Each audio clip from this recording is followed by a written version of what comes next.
Hope to see you soon. Life's been tough, and it's even tougher than ever to find a good therapist. But these days, all you hear is, sorry, we aren't accepting new patients. Next time, reach out to Life's Journey Counseling Services. They're located on Main Street, right in the middle of Jewett City, and they are accepting new patients right now. Individual, couples, family, and group counseling are all services available at Life's Journey Counseling Services in Jewett City. Find them online at lifesjourneyct.com and click on Book Appointment for information on how to start or to simply get questions answered. Life's Journey Counseling Services has multiple therapists on staff, so your questions, concerns, and counseling needs will all be met. lifesjourneyct.com. It's the best place to start your personal journey to heal, become a better version of yourself, and strengthen your relationships. Life's Journey Counseling Services, 70 Main Street here in Jewett City, lifesjourneyct.com.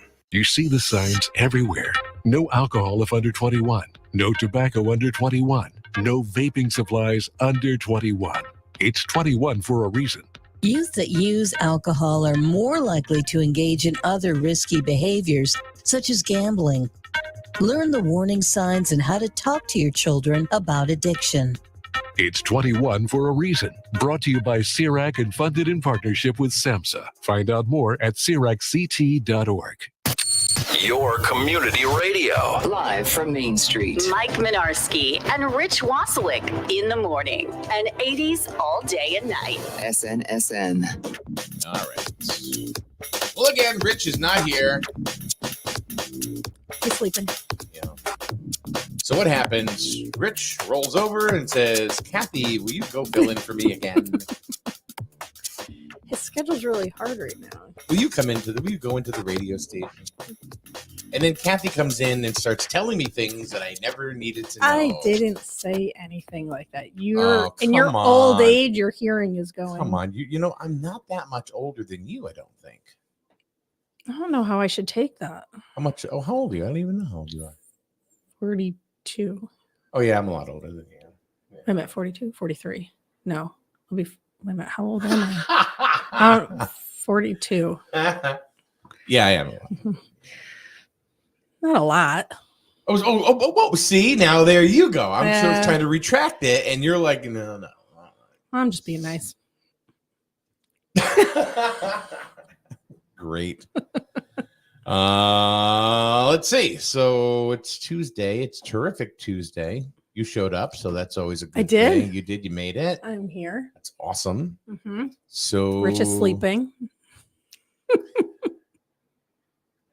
He's the smartest one out of the bunch. Mm-hmm. Mm-hmm. So. Yeah, but he does work while we're all sleeping. So I guess it you know. I don't think. Do people know what he does? I don't know.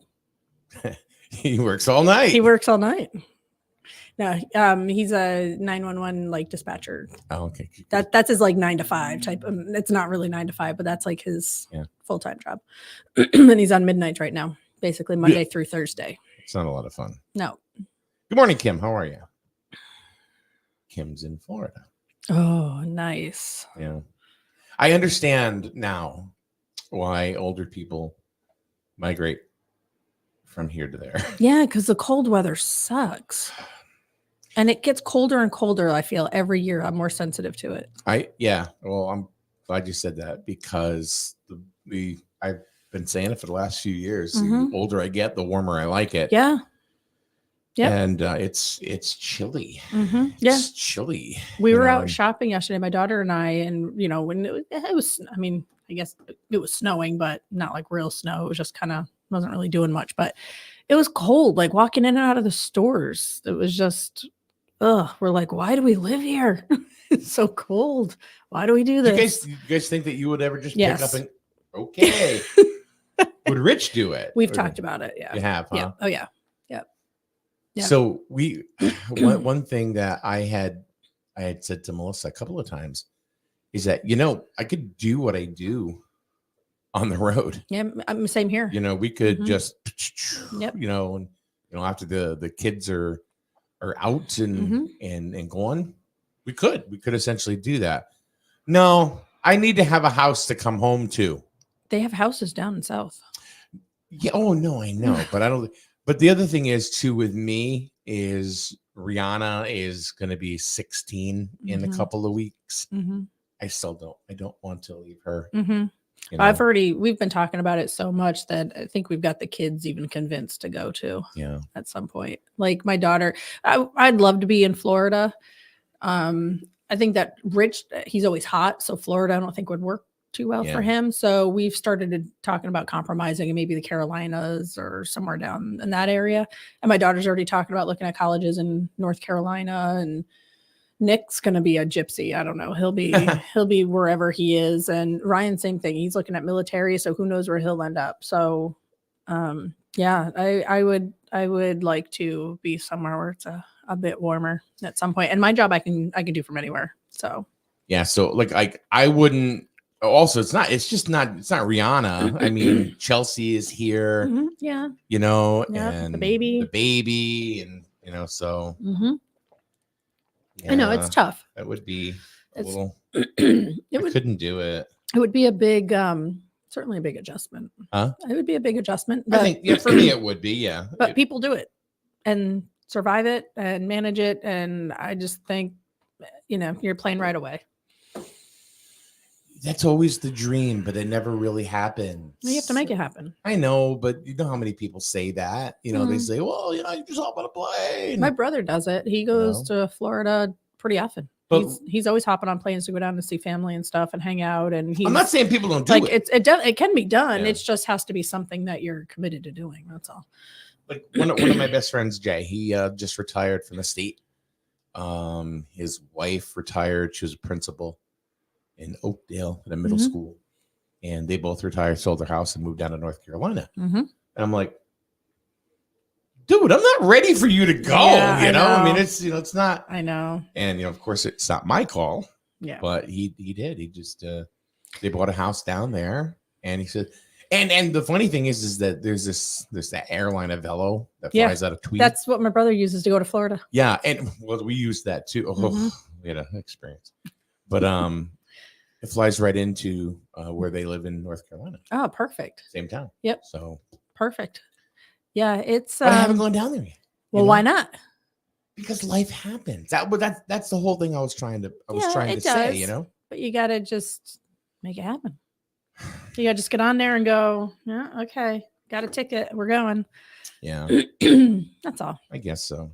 It just has to become a thing. That's what my brother does. He's like, screw it. I'm going to be planning these days. And he doesn't go down there for long. It's like long weekends, Thursday through Sunday or something, just to get down there, get some vitamin D, get some sun, change of scenery a little bit and, that sort of thing. Like good. I teased Jay one day and I called him up. I said, hey, what about next week? I fly down. Yeah, sure. Yeah, I was figuring on staying a couple weeks. Couple weeks. Well, let's talk about that. Yeah. You can stay in North Carolina a couple weeks all you want, but not here. Not here. But no, I told him. I said no. I said if I was to come down, I said it would only be like for a couple of days. Yeah. And he said no, you could. Then of course when I dropped the bomb that I'm not really going to stay 2 weeks. No, you can stay as long as you want. I'm like, sure, yeah, right. Yeah, I have a brother in North Carolina. I have a brother in North Carolina, and they'll drive up with their kids and stuff, but their kids are now getting older, so. But yeah, they've done the drive. It's like 10, 12 hours, something like that. Yeah, it's not too bad. No, it's not like driving to Georgia. No, just like forever. Family in Florida when we were kids, we would drive to Florida. I can't do that drive. Oh, my dad. 95 is the worst. Yeah, it was just so we were boring. right off of 95. It was literally hop on 95 here and you're on 95 all the way to West Palm Beach. It's so boring. 95. And as kids, you'd hit the Florida border. We'd be like, yes, we're there. And we still had like another 6 hours to go to get to West Palm. But even now, brutal. But even nowadays, I mean, I don't know why I would fly. I mean, why I would drive when you can fly and it's pretty much, I would say it's cheaper because you can find, good prices on certain things. You know what we did? We went to DC last summer and we took the train. And I'd never done that before. I mean, I've taken the train into like New York City and stuff, but never like any distance. I would do that again in a heartbeat. It was so easy. It was cheaper than flying. Yeah. We didn't have to worry about driving 95. How long did it take? I think it was like like total 5 hours. To DC? Yep. But from New London. But we had out our laptops. We got all of our homework done for the week, like all of our schoolwork and all that stuff. And it took us about the entire time we were on the train to get all of that done. Is it just recently? It was last summer. Yeah. Yeah. Okay. Yep. So, but it was perfect. I mean, there was no waiting. You get to the train station, you just go, you get on the train, you have all your luggage and everything. There's no waiting for airports. There's no security. There's no like get there 2 hours ahead of time, go through TS. Yeah. There's none of that. And then you get on there, you get your seat, you sit there. They have food, they have drinks, so. You don't have like compartments like the Hogwarts Express. I've never seen the Hogwarts movie show thing. Never really? No, that stuff doesn't interest me at all. But yeah, I would totally take the train. I would do that again. But they have like compartments. There are some trains that have like compartments. Like where they had like the food car and stuff like that and the bar car. Like, is that what you're talking about? No, there's actually where there are like 2 benches on each side. Oh. So yeah, Amtrak does have that. We're on the regular train, but they have ones that you could have little bathrooms in them and like you can go across country in them. And they have little bedrooms and bunks and all sorts of different things. Would you take a bus? I probably wouldn't do a bus because then you're still stuck on 95 and traffic and all that stuff. So I probably wouldn't do that. But the train was great. We got to Union Station in DC and our hotel was basically like a block away. We just walked over and Ubered around. It was great. And then again, got on the train and came home. I love the idea of getting on a plane at 6:00 in the morning and being somewhere by 9 or 10 and I got my whole day. And I'm not here. The only problem I don't like with that is having to get up at like 3 a.m., load up the car, get to the airport 2 hours ahead, do the TSA, stand in like that's just I hate that is the part that drives me nuts. I don't like that. Flying out of Tweed wasn't. Oh bad. Yeah, that's my brother. Yeah, he said it's not that bad. It's not bad at all. Getting through TSA and and he getting on the plane. He carries. So he's got, pew-pews with him and he has no problem there. He, has them all locked up and goes through TSA and does whatever he's got to do with that. And he's never had an issue, with that or anything. He has no issues going in and out of there. He said landing and can be a little interesting when they're landing. He said, the pilot. Tweed? Yeah. He said the pilot's like, oh, welcome to Connecticut, home of the shortest runways. And those planes are not small. No, those are big planes. Yeah, they're Boeing. They're 737s. They're huge, and it's like a New London airport. It's so small. Oh, it scared the absolute crap out of me when we went ahead and landed in New Haven. I believe it. Whoa! Yeah, that's what he said. It was a little. Yeah, they're looking to expand down there. Yeah, I don't know how or where or whatever, but you see signs up in everyone's yards. Say no to expansion. Well, I think Avella was really worked out for them. In New Haven because it's been like a discount airline. Mm-hmm. I mean, it's really a discount airline. I mean, if you need extra air, you get charged for that. No, I know. My brother, he's like, no, it's perfect. He's like, I jump on. He's like, I just want to get there. I don't care about all the extras. He's like, just get me there. He only brings a carry-on. He doesn't check any luggage. He's like, he hops on, goes down for a few days, comes back, and and same thing with dropping Florida. them off and picking them up. When we went to Disney, I mean, really, we just had stuff in a bag. Yeah. And that was it. Yep. Like if I go down and see my friend Jay, I would really only need like a duffel bag. Yeah, that's essentially what he brings. Just like he has just like a little carry-on and like a little backpack thing, and that's it. Yep. And he's good to go. That's it. All right, coming up in a little bit, we have Mike Mish is going to he's scheduled to come on by. And he's coming in this morning. He's going to talk interest rates, what's going on with that, because we know that they've gone straight on up. Mm-hmm. We don't know. We'll get some sort of State of the Union address or something like that as far as what's going on with interest rates and how it affects the real estate market, because this time last year it was a seller's market. Oh, yeah. Big time. People were popping in offers well over asking price. I don't get that. I can't wrap my head around that. But yeah, that was definitely happening. But I feel like that maybe has slowed down. So I'm interested to see what he has to say. Because I feel like we've peaked on that and we're kind of on the other I wouldn't say it's a buyer's market, but he would know better than I would. For right now? Yeah, I would say it's just kind of a market, I guess. I don't feel like it's the same seller's market it was. No, and I think it's because of the interest rates, Mhm. but we don't know Which that. is what the point know. of the interest rate was raising it to slow that all down. But Yeah. so mission accomplished. Yeah, it was pretty crazy. I was just talking about my friend Jay. Mhm. They sold their house. Like within like 2 days. Mm-hmm. It's like, where are people getting all this money? I don't know. I have no idea where people are getting all this money. I don't know if they it's just- can. and everybody's got money all of a sudden, then. Yeah, I don't know if it's money or credit or I can't imagine that many people are walking around with that kind of cash just kind of stacked away. Or are they, digging into their 401ks, and things like that. I don't know. I don't know what people are doing or how they're doing it. I'm not sure. I know some folks, depending on, I guess, your situation, you can even borrow the down payment. So you may not even need cash. I don't know.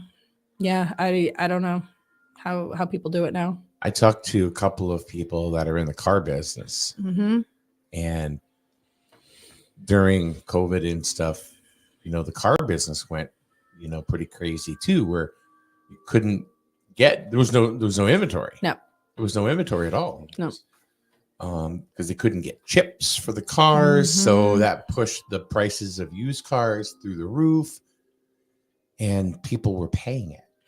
Yeah, we were just truck shopping recently, and it wasn't as bad as it was, I'd say, like a year ago. I think it was a little bit better, but as far as prices go, but the inventory was, the car lots were empty. It was crazy. Paul Lash, same way. Yeah. He was looking, he looked for about, I don't know, 10 months to a year. Oh my gosh. Because he had a truck that he was looking to trade in, and even though it was an older truck, it only had like 11,000 miles on it. Oh my God.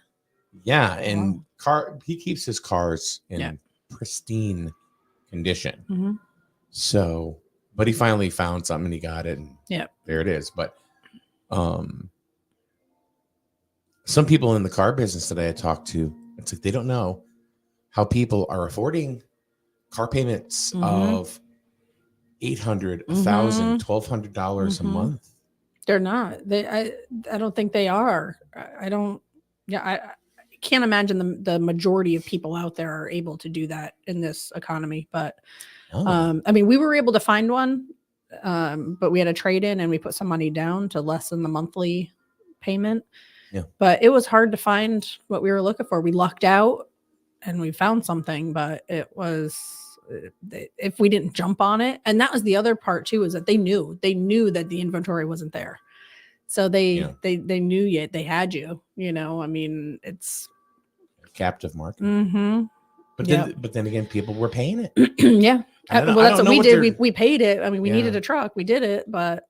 Now, are you one of those, not to tell me, but you one of those ones that are strapped down with a huge payment or anything? No. Okay.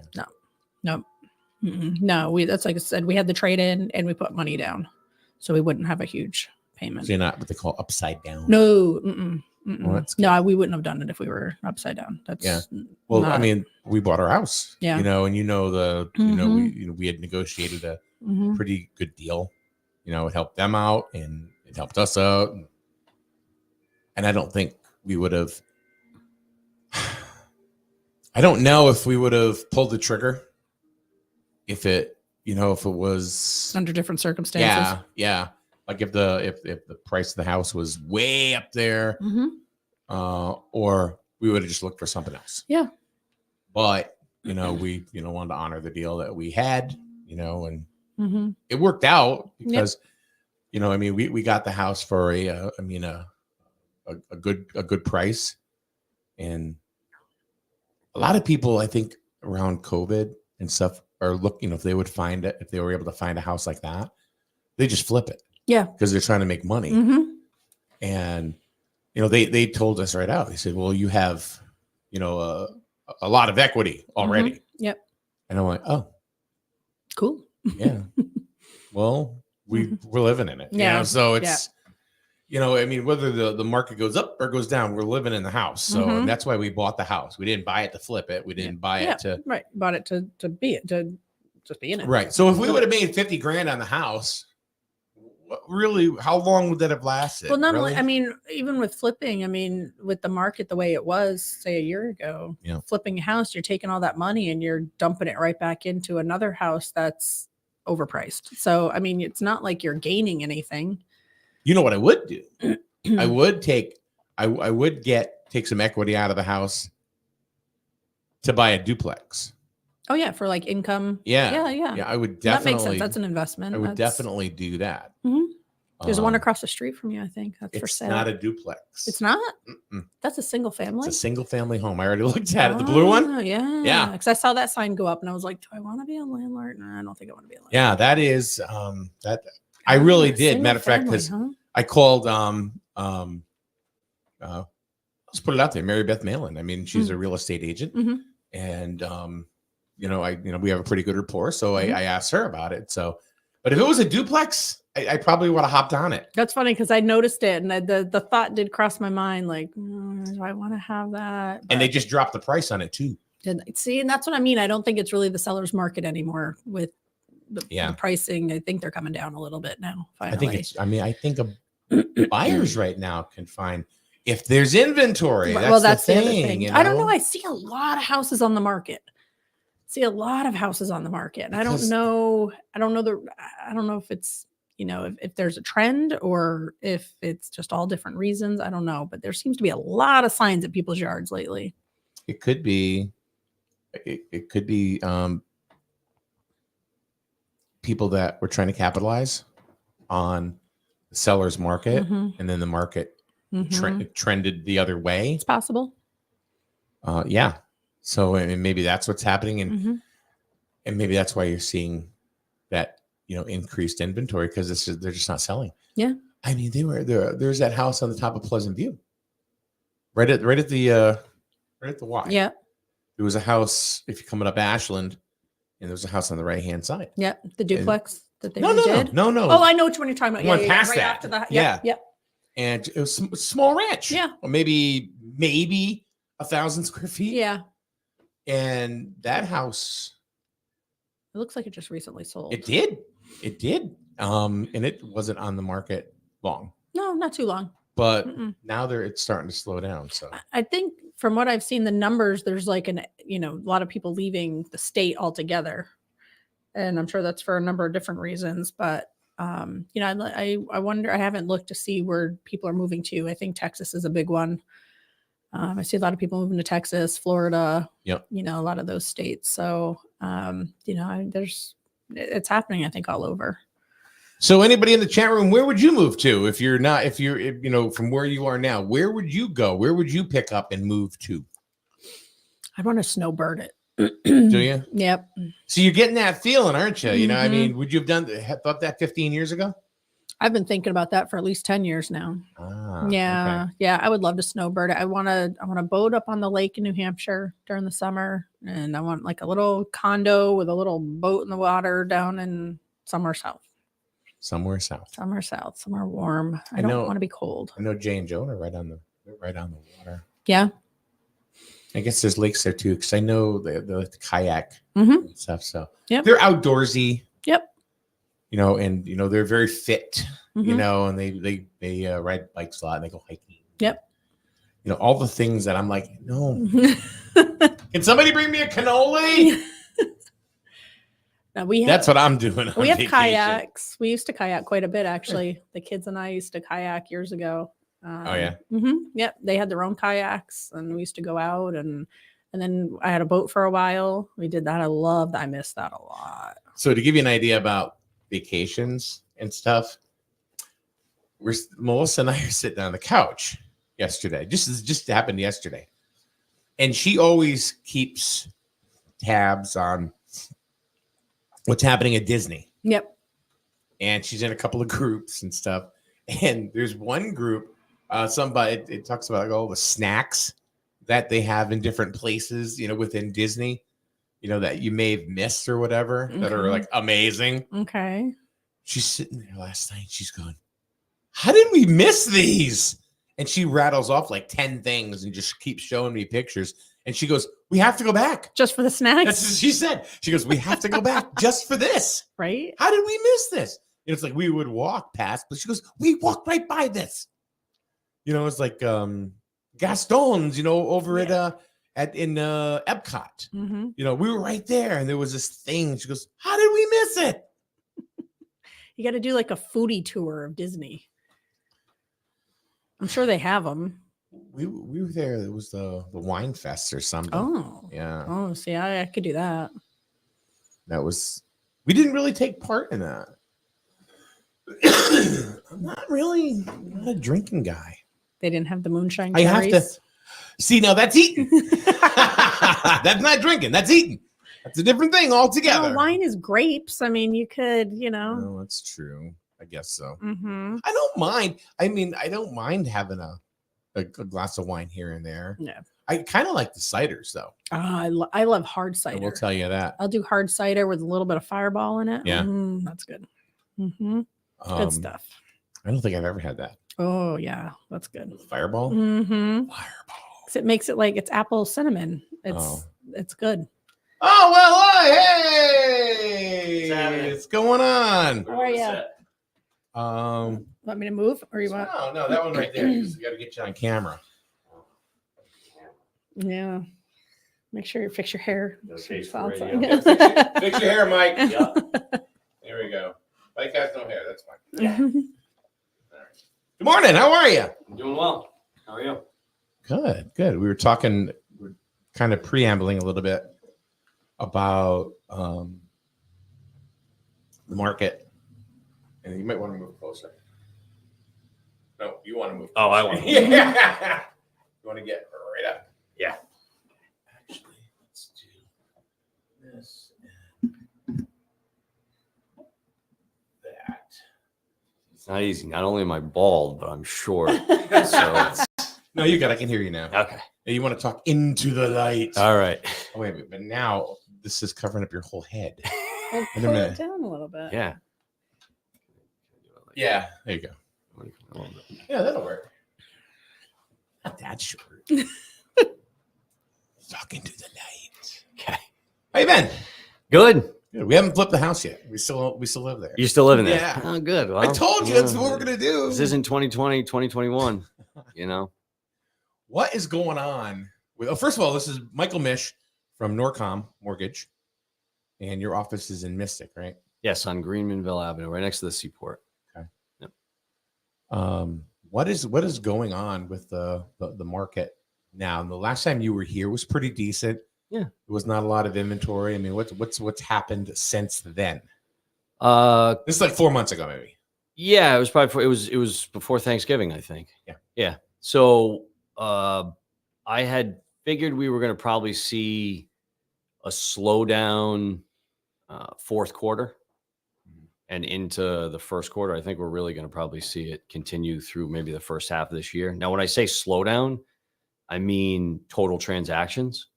So less inventory, less people are listing their houses because if they have really low interest rates from the last couple of years, why lose it and go get something unless you have to. So when we had talked last time, traditionally people moving into this area, first time buyers, you might only really be buying right now if you have to.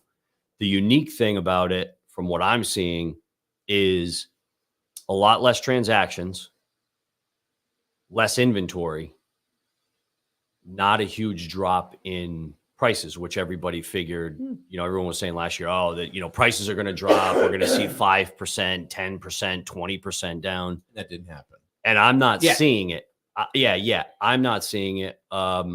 What it seems like is because there is such little inventory and we still have, a fairly strong economy in this area, which again, I always preface by saying what Southeastern Connecticut has or Southern Rhode Island has, or, Windham County or whatever, is very different than what you hear in the national, the national news. They built more houses over the last couple of years. They had much bigger upswings in values and they have bigger downswings in values. So I'm not seeing the drop in value that people anticipated. I am seeing the things that are moving quickly and still having a lot of multiple offers and people interested are houses that are priced well to the market. So you're not, getting those huge over askings, but you are, if it's priced correctly and it's, 225, 250 up to 350, 400, let's say, and it's priced well, you are still getting a lot of showings because there is a lot of buyers waiting. There's just not a lot of inventory for those buyers. And I think that's everybody's big concern right now because there's no quick fix for that. You're not gonna see this huge influx of people that are like, hey, you know what? I'm just gonna start listing my house. Or banks aren't stupid. If they know the market like they do this area, national or local banks, and they have foreclosures, they're not going to just say, hey, let's just flood the market with foreclosures. They're going to say, all right, let's trickle these onto the market. Because if we have an asset, why do something that's going to push the value down when we can release them periodically, still keep the inventory down? It's all supply and demand stuff. And the other benefit, though, that I have seen that's helping people is interest rates are coming down dramatically from where they were late summer, early fall. Great. Where they had gotten up into the late to high sevens or mid sevens or low sevens, depending on your program. You're starting to see stuff creep down into the mid fives now and continually heading lower. Is that normal? It's I would say it's normal because the biggest indicator that's pushing mortgage rates lower is that we've started to see, not people aren't feeling it in their everyday pocketbooks, but you're starting to see long-term inflation, or at least what the government's putting out for long-term inflation, numbers, is declining, and inflation is the number one driver of interest rates for fixed term, long 30-year fixed term interest rates, because that's what has an effect on mortgage bonds. And mortgage bonds are created with mortgages that are pooled together, and it's a fixed, it's a fixed rate bond, and bonds, inflation erodes the value of bonds. So as inflation looks like it's coming down, the people that buy and sell mortgage bonds feel a little bit better. The yield goes down, the rates go down. And so it's just all cyclical type stuff. So we're on the downswing by the sounds of it. Yeah, I think the lack in inventory and the not decreasing prices that I'm seeing are being helped by rates coming down. I think we kind of found the ceiling, and the late summer, early fall, the ceiling was 7%. That's when it kind of put the brakes on everybody. Like, that's the rate where people are like, never mind. Never mind. And as they've started to come down, that's changed. And you're probably going to see some more market type stuff this year that's going to have some pretty large indicators, like Wells Fargo. They just announced that they are exiting the correspondent lending business. What does that mean? They were a mortgage aggregator. So they would buy loans from all different brokers and banks and lenders, and they would package them up in big pools. And they did a couple $100 billion a year in mortgage pooling, mortgage aggregating.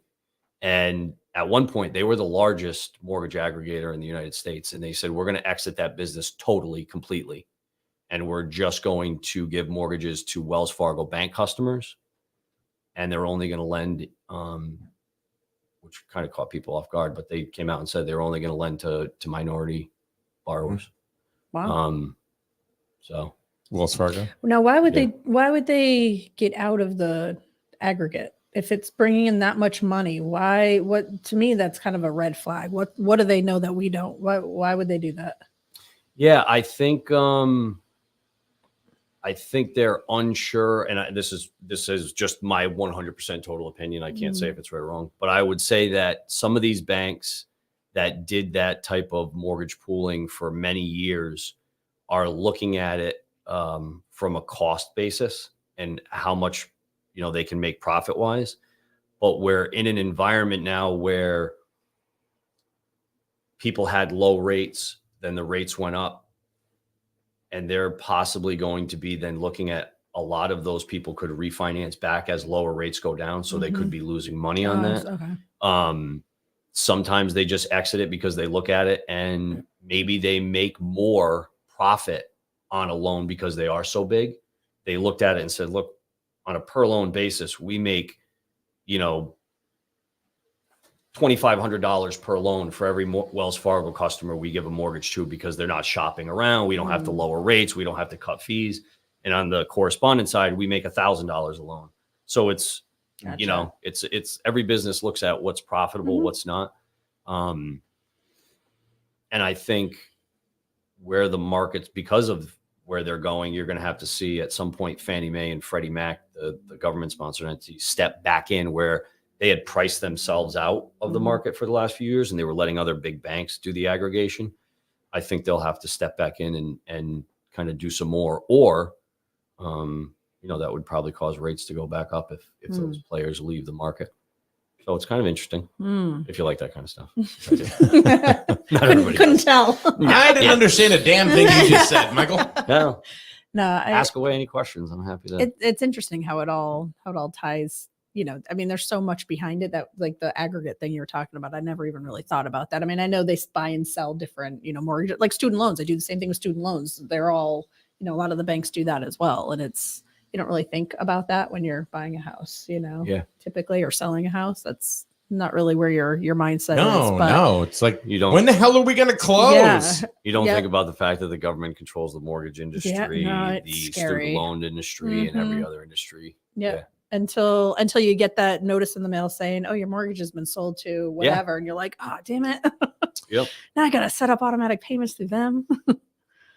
Let's see. We don't have any comments in the chat room this morning. And that's one of the things, somebody said to me, because what'll happen is, like, through the day, people will watch and stuff like that.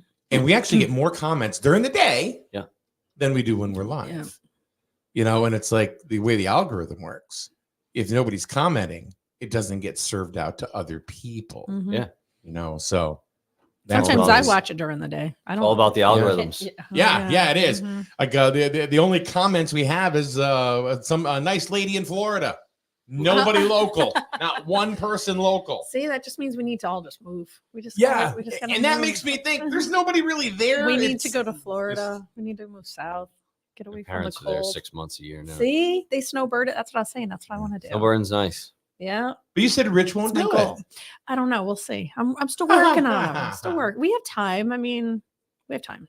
We'll see. They're going for divorce after that. No. A lot of the snowbirds that I found 6 months out of the year. I'm out of here. Come Yeah. back. and then they get residency down there 'cause 6 months in a Yes. day or whatever, and Mhm.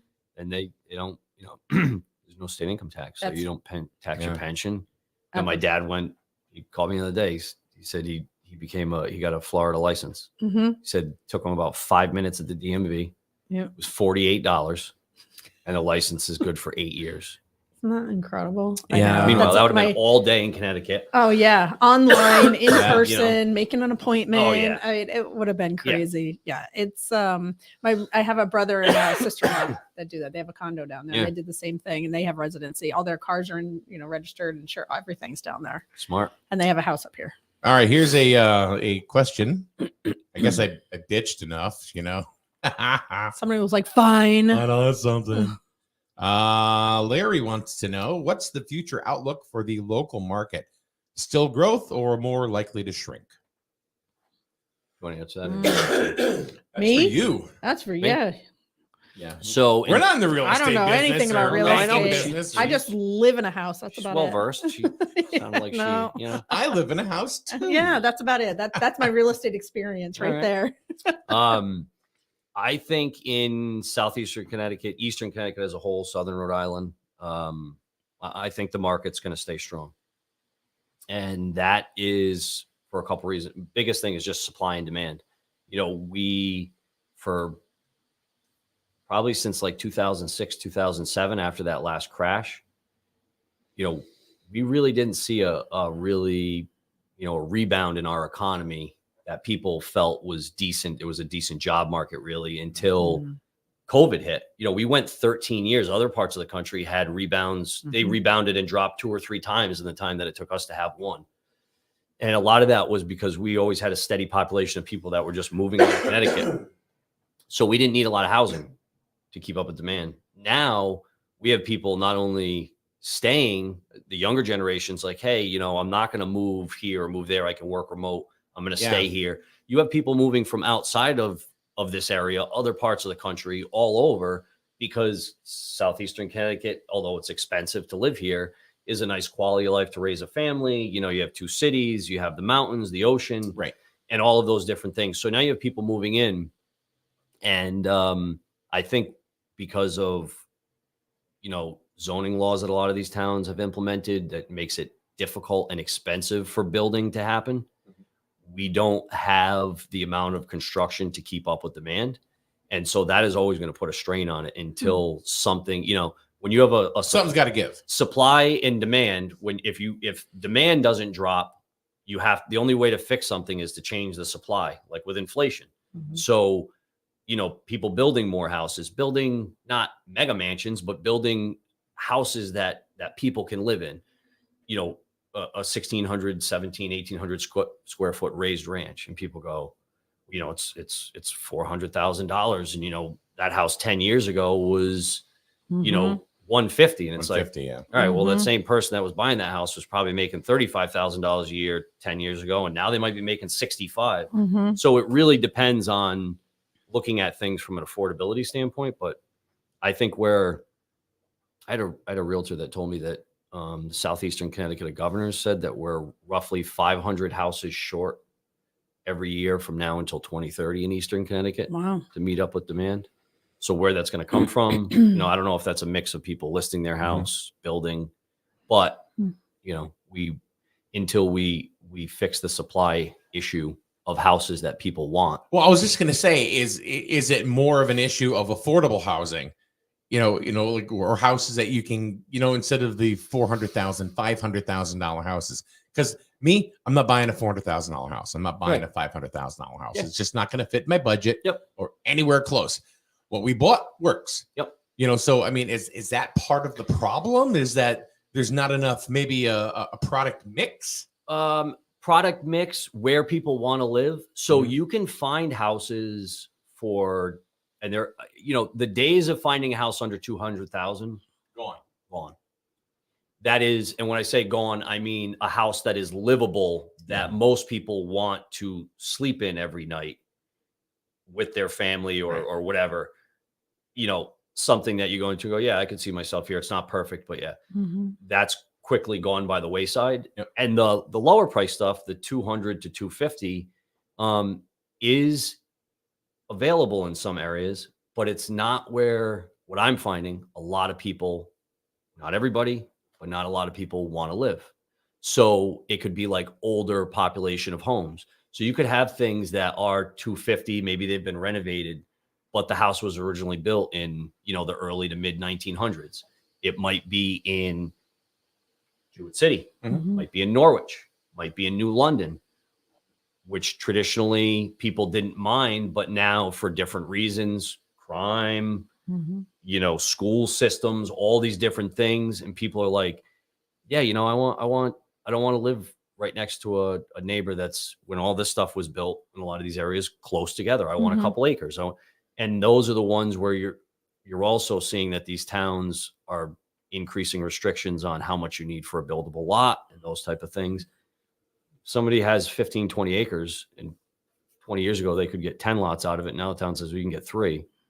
Are you finding people wanting more with the economy the way it is? I think, adult children aren't necessarily leaving the nest like they used to. What? And I know. And,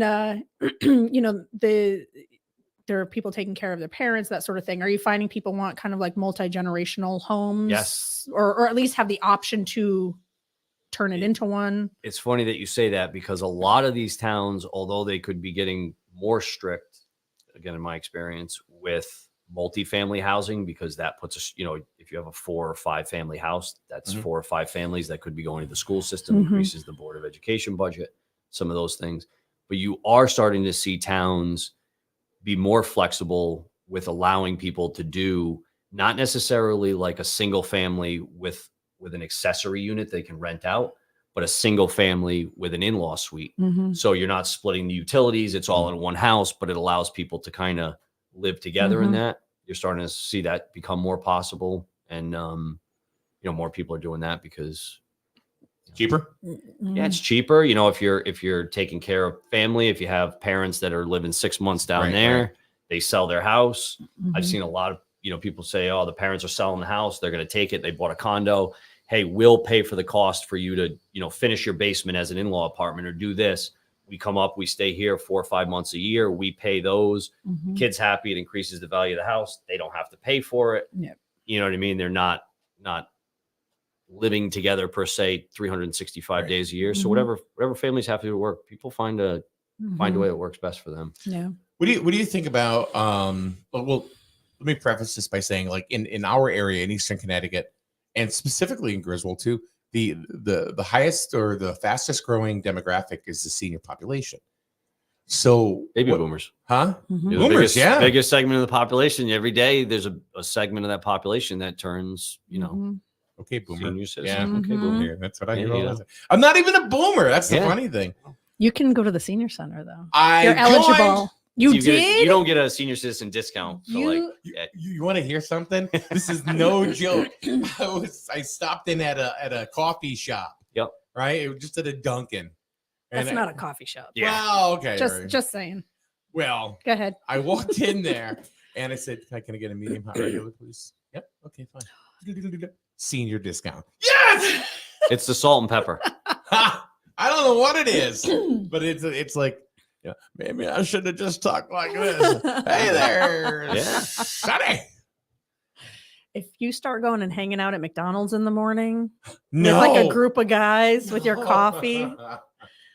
I mean, Dunkin' You're saved done. you 15 cents on the coffee that they charge you $3.59 for a medium regular, and it's seriously. Thank you for It's the not even that senior good. No, the point was that I got it. I didn't You didn't even ask for it. I They didn't just even think they to just ask for assumed it. you were enrolled. Yeah. You paid $3.50 for bad service and a cup of coffee that was made incorrectly. All right. But he got the senior Yeah, discount. right. I got the senior discount. That's all that matters. That's it. But anyway, is there a demand for, say, like 55 and older, like gated communities, or that type of? I think something like that would work well here, and I'm sure other parts of the country too. But I mean, what's the probability of something like that going in, in a nice big old chunk of land? I think a lot of these towns, that's a great it's a great option, because 55 and older is doing two things. You're getting people in terms of the tax, and it depends how you set up. Like, I grew up in Baltic, and there's a little Shetucket village by the river there. Yep. And so those are like, my great grandfather lived there when I was growing up, and they're, essentially one room. I know they redid them and they're a lot nicer now, but it was a very simple, tiny space that worked for those people. Every generation that goes on, it's not what they need. It's more of like, well, what do I want? It's like, well, I don't want to live there. Like, it's like, well, you're 85. How much space do you need versus what you can afford? So that's one thing, because that's like a subsidized side of it. If you're talking more of a 55 and older that people can do like planned unit developments or townhouse style where they're buying a property and living in it, I think that's something that a lot of these towns should look at, because it does two things. It brings people into the tax base without affecting the Board of Education budget, because you're bringing in somebody that's not bringing in children. Yep. So you're not adding to a kid to the school here or there, but you're getting tax base on it. And that is definitely something that I think a lot of towns probably do look at. I don't know they have that one right near the highway. I don't know what that was. That's affordable. That's just affordable housing. Yeah. It's a kind of a conglomerate of folks in there. It's not over 55. Yeah. But I mean, I have my own viewpoints on how the affordable housing is set up. Yeah. They should be fixing supply to make housing more affordable, instead of in the state, like a lot of states, they just like to throw money at it.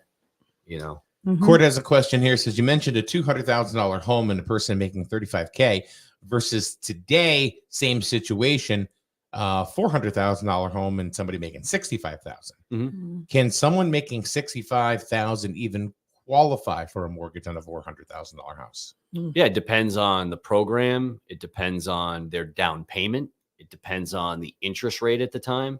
In my experience with lending, very few times now it's not, again, take it with a grain of salt. It's not always the case. But when people have a hard time with affordability, and I talk to people about this all the time, it's very rarely that people come to me and I see that they can't afford the house payment. So that's their debt to income ratios, their monthly mortgage payment versus their gross monthly income. Yeah.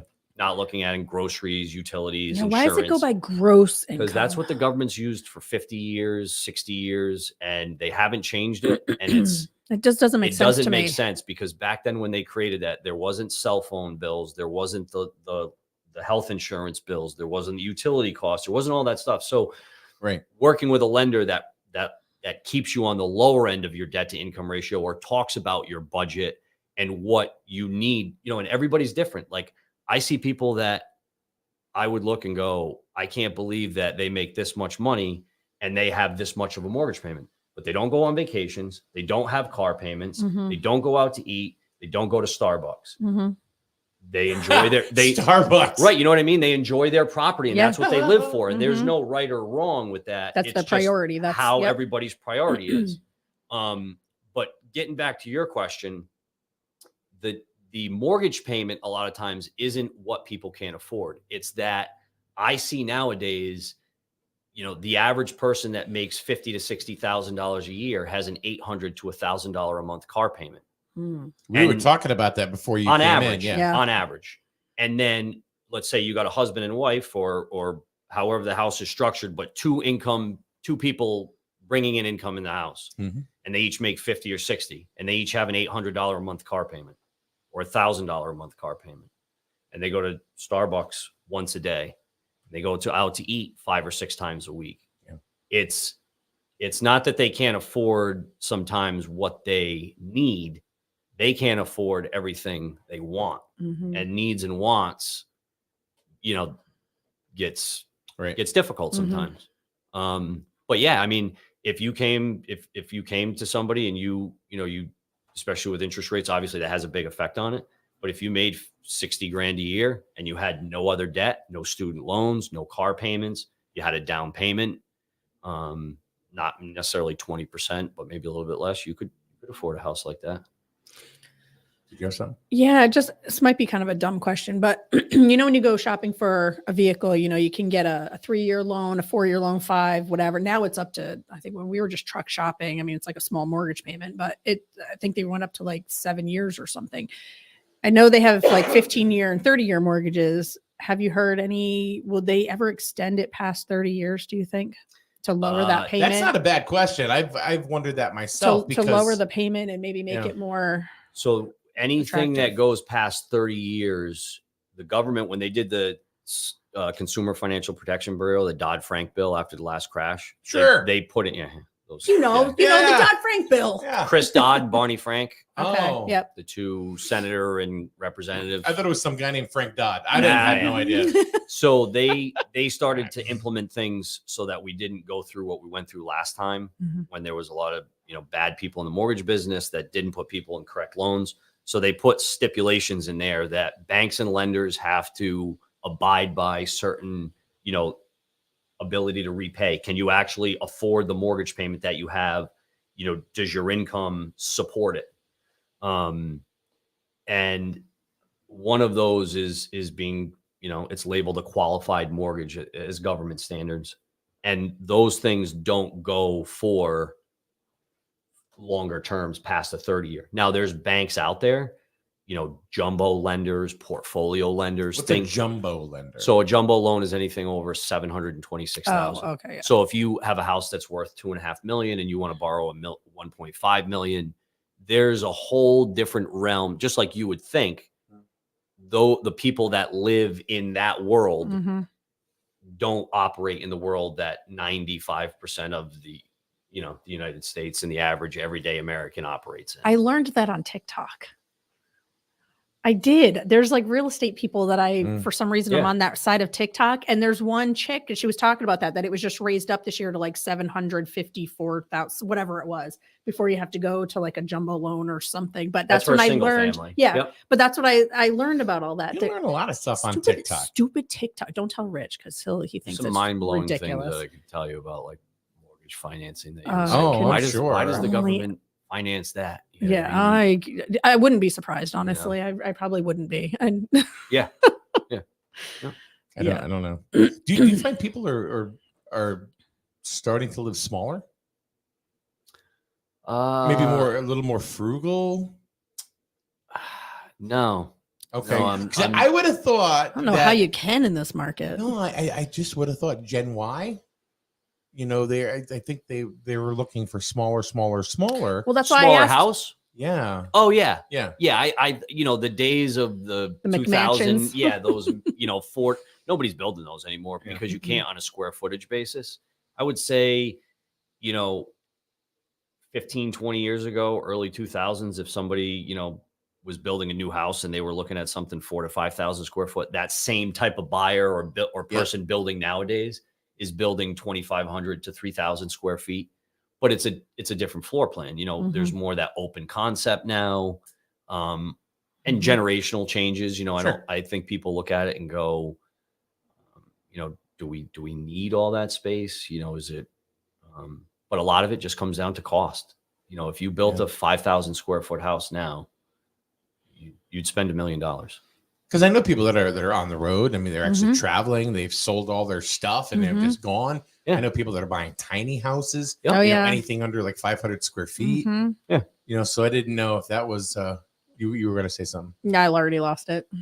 I mean, the ADHD brain just gone. There's generational changes that are coming into play, like what you just talked about too, where the traditional baby boomer, post World War II, it was you got a job, you paid the house off, you saved, you lived there your entire life, and that was the American dream per se of what they are, and that's changing for younger generations, younger than me, kids that are 20, 21, 22, they don't have, and I'm never one of those people that's like, oh, renting's terrible. It's like, whatever works for you and your lifestyle and how you want to live your life, make it work. If you rent your whole life, I mean, my grandmother raised 7 kids by herself, and she rented one half of a 2-family in Baltic for, I think, close to 40 years, the same unit. She could have had a house that she could have paid, but that was when the Liberties owned all the, the mill houses. I'm pretty sure she paid almost nothing for rent, but she was, they knew her. She grew up in town. They knew her for years and years. Community took care of people because people stayed in those towns forever. Now it's more, you're more mobile. You can move around different places. It's just, the world's different. It's much different than when we grew up. Yeah. I mean, it was so strange. I mean, like, keep going back to this truck shopping thing, but I bought my first house at 19 years old for $79,000. And it was a fixer upper. It was like, built in the 50s. It still had like the pink and blue bathroom tile. And, I mean, it needed a lot of cosmetic work, nothing major, but needed cosmetic work. Paneling. And in the downstairs room, it had the paneling on the walls and all of that. And I bought it for $79,000 at 19 years old. I was able to do that. I was making like 11, 12 bucks an hour at the time. And that was good money back then. That was like a 99-ish, somewhere around there. And I thought, man, I made it. Like, I'm doing it. Yeah. Fixed it all up and was able. Nick gets it, doesn't it? I don't know. Yeah. I don't know where he gets it from. But over a few years, we fixed it up. And then, family grew. We had kids and all that. And we made like $100 and something thousand on that house. But I don't feel like you could do that now. Finding those types of situations maybe last year that I had, I mean, like, and we're truck shopping. I'm like, oh my God, I spent my first house. I mortgaged this for 30 years. Now we're looking at these same prices for 6 years. For a truck. I'm like, my mind was just blown. I'm like, I can't believe I mortgaged something like that for 30 years. Like 20 years ago. Does the term not go, are they not raising the term on motor vehicles because of the depreciation value as opposed to the appreciation that you can find in real estate? Yeah, I mean, there's definitely longer terms that but they come with higher rates because a Yes. lot of those, a lot of people when they buy cars, it's always like the least amount down. Like people don't want to put it down and pay it off because guess what? Most people keep a car for 3 years. They trade it in. They're upside down on it. They just keep rolling it over, or they lease. You know what I mean? They lease and they get a new car every 3 I years. think leasing might be getting more popular with people driving shorter distances because they are working at home. Yeah, no, absolutely. I mean, my dad's 70, my mom's 64. So I just grew up and they grew up in a time period and they raised us to look at it. My parents were never, and I think it was on the cusp of that generation where, as the older baby boomers and into the generation X or whatever it was, the late 60s into 70s, started that transformation where it was like, well, we could save and we could live frugally and this and that, but we kind of get into the instant gratification thing in the 70s and beyond that, where it was like, well, we're Americans, we're consumers, we're just going to buy whatever we want whenever we want, and that's it. And I can see a lot of people in my parents' age that went the way of like spending frivolously and got a new car every couple of years and did all that. And now they're retirement age and they're struggling. And now they're looking for, the government needs to help me here. The state needs to help me here. And it's like, well, that was kind of your free will to spend it. I looked at my parents. I thought my parents were flat broke my whole life.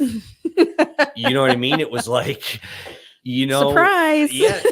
And they were smart. You know what I mean? And it's crazy because my dad, I think he failed his way all the way probably through high school, became a correction officer, was a self-employed carpenter, but just a hard worker and saved. And now I see them and somebody might look at my parents and be like, wow, they got it all figured out. They got a condo. They did well in real estate when they sold it. And I'm like, well, there was some, they were smart. They did it, but they're not real estate gurus. Like they did the long-term goal, which was saved, worked, and didn't have a lot of debt. I mean, my parents never bought new cars until they maybe got into their 50s and 60s. Yeah, that's my dad. And I will say my mother, my real mom, my biological mom, who we lost 20 years ago. Yep. She was a spender. Yeah. Oh yeah. She was like, can't take it with you, Michael. Oh yeah. I will say in my early 20s to mid 20s, I kind of went the opposite of how I grew up, what my parents taught me. And I was like, I'm just going to, I'm going to enjoy my money. I'm going to go out to the bars, the clubs. I'm going to spend I did the same. I think that's pretty typical though. Yeah. Because you get, you grow your wings and you're out there, you can do it. You don't have anyone telling you no. Yep. Made all the financial mistakes you can imagine and think of, and now have learned from it, which a lot of people don't always learn from it and can't change to a different way. Yep. But now I go the opposite way. And I tell people all the time, there is something extremely freeing about not having the burden of a lot of debt. You know what I mean? Car loans, credit cards, student loans, those things. And it's nice, not having to worry about like, hey, wow, if I don't work 60 hours a week at my job with overtime, I can't even break even. You know what I mean? That's the anxiety. And I think that's where a lot of people nowadays get caught in that trap. It's like a debt trap. Just made me think of a question. So you're talking about not having a lot of debt, and I'm same mindset you are. I try to like have as little debt as possible. But on the other hand, with credit scores and things like that, when you're applying for mortgages, you have to have a certain amount of debt. Otherwise, it's detrimental to your credit score. Yep. So trying to find that balance can be three a open little trade tricky. lines. Is that it? Three open trade lines. People say carry a balance. I always say pay your credit cards off in full every month and always pay them on time. And no, you're not going to have an 800 credit score as soon as you hit 18 and you get your first credit card or a secured card. But if you open 3 trade lines and you use them and pay them and use them and pay them and use them correctly the way they're supposed to be, like a points card where Mhm. you're getting something for it and Yep. you're not paying interest on it, then when you do need it for a mortgage or a car loan or something, you're going to be, well established with a credit score, and you're going to benefit from it instead of those credit card companies Mhm. benefiting from it. Okay. I noticed a lot of the younger population that we're talking about. Oh, my credit score is this, and they're flaunting credit score, which okay, that's good, but they don't have any liquid asset to go ahead and actually buy a house. All right. Mm, So where does that get them? yeah.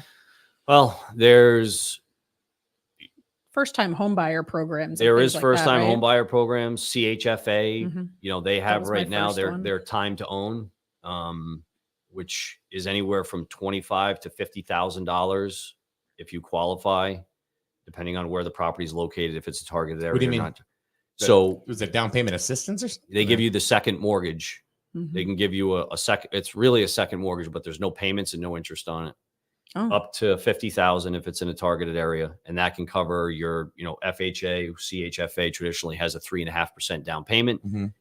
The old program you could get it was called DAP, down payment assistance, and that made up your closing costs and your 3.5% down, or Mhm. I think that's what I 3% used down when, if it when was a my first conventional. house. Yeah, Right, my yeah. first house. I was a Yep. first time home buyer, so I didn't have to put anything down, and I walked away with a check Yeah. from the closing. Yep. I didn't understand. I was 19. I'm like, I don't know what the hell just happened, but I'm walking away from my closing I with a always house want to and know a how check. that worked, because Like, you I don't always get see it. these late night commercials. There was always this Korean guy, come on like 2:00 in the morning. You want to be like me? You have lots of women. You'll make lots of money. Come take my course. Oh yeah. Well, it's sad that it's good that you did that, but it's sad to hear somebody say, like, I bought my first house at 19. I got a check at closing and I didn't know what was going I on. had no It's clue. like, Yeah. You'd think somebody in my role at that time, the person doing the mortgage or the realtor that helped you, would be guiding you along. And what I try to think of as nowadays with people I work with is like truly being like an advisory role. Mhm. So explaining, and Michael tell you I did his mortgage, like, I'm available 7 days a week, nights and weekends, questions. I understand I that. tested that too. Yeah, I'm sure you did. Oh yeah. But he's great. But that's the stuff that I enjoy about it. When you can actually help somebody and they can understand it. And that's why I think I've done well with it, is I can understand the nuts and bolts of it on the lending side, Mhm. but then I can put it into layman's terms to somebody and explain their questions and go through it in detail. Because if you can understand it, but you can't explain it to somebody, You it's don't like, understand it those then. that can do, Mhm. and Yep. those that can't teach. Mhm. That's Yeah. like, Yep. And I tested that theory too. I don't 4 doubt it. o'clock in the morning, I gotta pee. Oh my Get up. God. Let's see if Mike's up. No. wasn't that bad, but No, I get no. I'm usually up early, so you try to be a resource to people. Yeah. And I think sometimes people in our business, being sales, it being 100%, realtors are commission, we're commission. You have to take a step back and not think of it just from a dollars and cents perspective. And when you don't think of it that way, obviously we all want to make money. Don't think of it that way, and think of truly, what's best for your client, helping them understand if it takes them 3 months or it takes them 2 years. Mhm. Doing it that way, it builds on itself, and that's how you get referral business in these areas. And that's what it's predicated on, Mhm. is people referring you, because there's still to this day nothing better than word of mouth advertising. Mhm. Everybody has the technology, everybody Oh, has yeah, this, yeah. Mhm. but Well, now with social media too. I mean, everyone's always on there, Oh, talking yeah. about, But I use that- this person, I that's use all that top person. of mind stuff. You know what I mean? It's like, you may see somebody talking about, a roofer or whatever, but you know what? And you don't need a roof. right. That doesn't mean that you don't know about it. But I mean, the word of mouth though, like somebody could go on there and say, "Hey, look, I'm looking to buy a house. Anyone know a good mortgage lender?" And people, Yeah. "Oh yeah, hey, I worked with so and so. They were Yeah. really great." And I mean it's free marketing, it's free advertising. I think nowadays you have to have a little bit of everything. I have a social media presence. I don't like to do videos of just myself. Mhm. I was never like a selfie guy. You know what I mean? Mhm. That just doesn't Yeah. feel comfortable to me. So you have to do what I feels think that's part of our comfortable. generation Yeah. too, because I don't feel comfortable with Right. that either. Yeah. We didn't grow up with the selfie stick and stuff Yeah. until later on. And just having word of mouth, having a presence, Now, what works for me or somebody in southeastern Connecticut, southern Rhode Island, eastern Connecticut as a whole is not going to work for somebody that has my job that's in Manhattan or Boston. Right, well, yeah. I wouldn't, I don't think I could do it's a different, you're working with a different customer. You have to look at things differently. The landscape's completely different than something like that. Even Western Connecticut, I'm sure, you know, I mean, that whole, yeah. Little New York, the other side of the Connecticut River. Like I've always said, you know, the Connecticut is split in two for a reason. It is. It's night I think and we day. should secede. It's a whole nother world. We should secede. Yeah. We should be a totally different state. Eastern Connecticut should be. Nah, it's fine. Just leave it. That's a lot of work. That's a lot of work. I just wish we didn't have the taxes that we have for what we get. Yeah. You know what I mean? Yeah. Or for what we don't get. Yes. Agreed. So one thing I wanted to ask, and this is something I brought up to Cathy about doing, and I don't know if this is smart or not smart. I think it's smart. She seemed to agree. You're asking me? I'm going to ask you. All right. I don't even know what you're talking about. You'll know. Okay. I mean, so we bought, I feel that we had a good deal on our house. Great deal, I think, for this market. Absolutely. Right. And I was thinking about, well, okay, I'm not we bought it to live in it. You know, I've told you that a million times. You already lived in it. Huh? You were already living in it. I know, but we bought it so we could live there a long, long time. It's not like a flipper or anything. No, not at all. But I guess my question is since we have some built-in equity, would that not be smart to go ahead and take that equity and flip it into like a duplex or something like that? Or do you let it sit? It's a good question. Do you want to be a landlord? I don't know if I want to be. That's the downside to me. Like I thought of it, all that stuff, and I'm like, do I want to be getting the calls in the middle of the night? I don't have any hot water. I don't know if I want to be a landlord as much as I'd like to try to accrue net worth. Yeah. So you're leveraging money that you have in equity to buy another rental property for investment. So you got to look at a couple of things with it. One, you already own a property, so you'd be buying that as an investment. So you're going to be starting at a minimum of 20% down. Okay. Or more if it's a multifamily. So do you have that amount of money? When you get into rental properties, I always, and I can tell you this from the mistakes that I made buying rental properties. I always thought I wanted to flip houses, but I always over improved them. So I never made any money on them. So like I can tell you the 10, 15, 20, I can give you a whole list of things that I'm not good at that I figured out in my life that I don't discourage people from doing, just making sure they have the information to make the proper decisions. You know what I mean? One of those is a big thing. Not my temperament does not work well with tenants. I know that. I think that would be my issue too. Because tenants nowadays, rightfully so, a lot of them expect, like, are you shut? You know what I mean? And I grew up seeing friends and family that rented, and it was like, in Baltic, if it was a mill house, like they shoveled the driveway. You take care of it like it's your own. Yeah. They did the gardening. They did everything, and you just rented the property. And I think people nowadays expect more out of it. Yeah, they expect you to do it. Right. So that can be tough. So, and then you just have to look at it from like a cash flow perspective, which is generally the best. Like people look at things from two different ways with real estate. So you said an equity position. So you'd be building an equity position. Your tenants would be paying down that mortgage, and your equity stake in that house would be building, hopefully, as time goes on over the next 20, 30 years. And in the end, that mortgage is paid off by your tenants. That house is worth substantially more, and you sell it or you move into it. If it's a two-family, then when you downsize, you live in one side, rent the other out, and you have that equity position. That's one way people look at rental properties. The other way they look at it is a cash flow. So how much the mortgage costs with all the taxes, insurance, upkeep, maintenance versus your rent. And generally they look at it one of two ways. You know what I mean? Sometimes they look at it from an equity position. Sometimes people are less worried about the equity that they have and more about the cash flow on a monthly basis. There isn't a right or wrong answer. It's just what you feel comfortable with going into it with what you want to do. That's the thing. There's never any one answer, one size fits So all. you got to when it define what comes your to goal this. is Yeah, you first, gotta and define then it right. and then Yeah. find out if that's even going to fit. Yeah. I would be so anxious. Like I'd always be on edge thinking and just waiting for a phone call.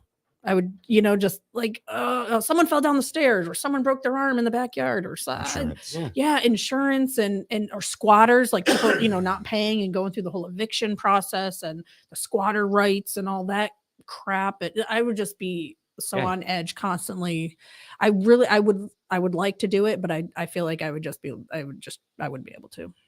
You have to vet people, make sure that, and with technology, with credit reports and verification of employment and things like that, you can get better with it to make a good financial decision. You're never going to be 100%. If it was 100% safe all the time. Oh yeah.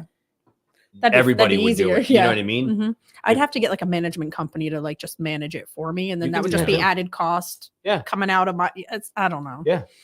I've thought about it, but And it depends on the property. Like, does the property have new roof, new siding, Right. new windows, new mechanicals? Are they separate utilities? What are you going to spend on it? Are all those already in place? Or can you buy the house and do all those renovations if you get a good deal on it to make it up to where it is not maintenance free, but it's all updated?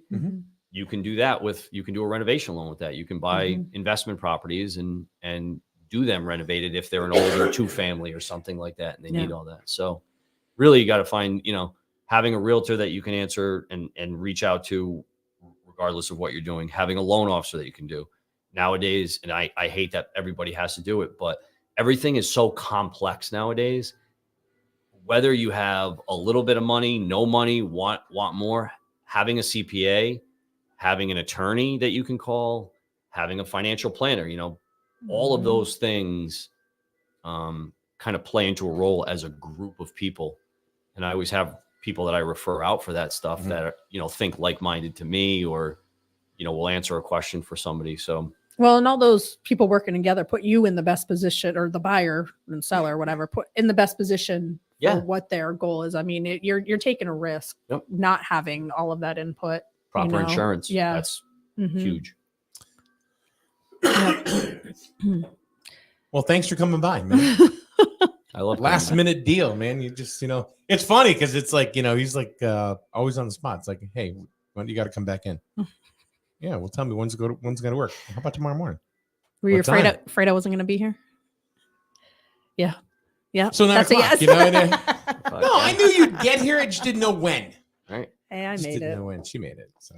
Oh yeah. It's this is the type of stuff that coming in, talking to people listening or whatever, that's the part of the business that I enjoy the most. The nuts and bolts of like putting applications in and that very. That's just the busy work.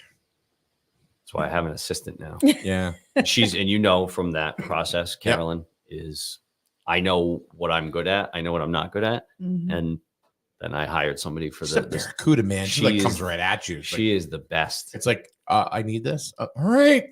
All right. She's so organized and on point and shows up at your door. Awesome. 3 o'clock in the morning. You need somebody like that in that type of job for sure. So you service Southeastern Connecticut, Rhode Island. So because switching over to Norcom, they have more licenses. So I'm now licensed in Connecticut, Mass, Rhode Island, Vermont, New Hampshire, Maine, Virginia, Florida, South Carolina, North Carolina, and I'll probably add Czechoslovakia. Yeah, not Czechoslovakia. But I'll probably add, like Texas, other states, for a couple different reasons. Not just like I want to try to build up networks of real estate agents and things like that in that area, but more because snowbirds now that our friends or family are moving to other states. You mentioned the 2 states that I want to snowbird in and out of. So I was like, all right, mental note, New Hampshire, Florida. And other people that work in the business with me, they might work, like I have friends that are brokers or work at other banks or lenders that can't lend in those states. They'll send me friends or family, or they themselves will come to me if they want to buy a ski house and they know, I've built up a good reputation. I can, I'm not going to, if they send me a realtor that maybe wants to buy a property in another state, I'm not going to try to take that relationship from them. So just working with good people within these industries is so important nowadays, like who you work with. Well, we hope you come back. I would love to. Yeah, Right. especially as the market changes and Yeah. think over it's the good next to have this information. Yeah. think over the next year, probably, I don't know. I would imagine we'll see some changes with the interest rates and demand and supply. I think Supply and that by the third to fourth quarter of this year, I think you're probably going to see interest rates in the high 4s again, which would be a time for you Yeah. to refinance if it Mhm. makes sense. Maybe you don't take equity out, but you drop the PMI because you put less than 20% down. When you put all of those factors, you know, doing like a mortgage checkup, anybody that works with a loan officer, whether it's me or anybody else, you should be able to check in with that person once or twice a year and say, hey, you know, where are rates? You know, I'm thinking about doing this. Does this make sense? Can I get rid of my PMI? All of those things that, you know, can help you financially put yourself in a better situation. It's a cyclical business. It is. Yeah. So when it comes to refinancing, quick question. So if you're at what point should you consider refinancing as far as the interest rates? Like This is the going to be the difference last in question interest too, so we Okay, can get yeah, you out of here. sorry. So. Yep. No. That's a tough question because, you know, people, the traditional old way of thinking of it was, well, if you can't lower it by 1%, it's not worth it. That's what I've heard. That's why I was asking. You yeah. have I to, didn't know that. Yeah, That's- that was okay. always the Gold standard. my like, parents' generation. Mhm. That was the thing. What you have to look at is back then when that was kind of the gold standard, closing costs were a lot more. You know, you might have been paying discount points or fees. You had to pay closing costs out of pocket. Nowadays, you can roll in your attorney's fees and things when you refinance. And then also, you know, what are you looking to do? Let's say you're lowering your interest rate only by 0.5%, but you're going from a 30-year to a 15. Well, you're shortening, and let's say you're only a couple of years into it. If you can afford that shorter payment and you're lowering and taking 13 years off the term, how much are you reducing your interest by? Is it by $100,000? Is it worth it to reduce it by Right, 100,000 over the next 15-year period? Some people say yes. Some people might say no. Payment. Are you dropping your PMI? Are you lowering your payment? So Okay. again, it's not a cookie cutter type response, but looking at what the tangible benefit to you as a borrower is. Okay. Mike, thank you very much for coming on by. Appreciate it. Have a Cathy, great day. thanks for making it. Hey, anytime. All right. Tonight we have basketball. Myself and Kevin Merchant will be at Lyman Memorial High School with Grizzled against Lyman Memorial at 7:00. Have yourself a great day, everyone, and we will see you tomorrow with Paul Ash right here on SNSN. You see the signs everywhere. No alcohol if under 21. No tobacco under 21. No vaping supplies under 21. It's 21 for a reason. Youth that use alcohol are more likely to engage in other risky behaviors, such as gambling.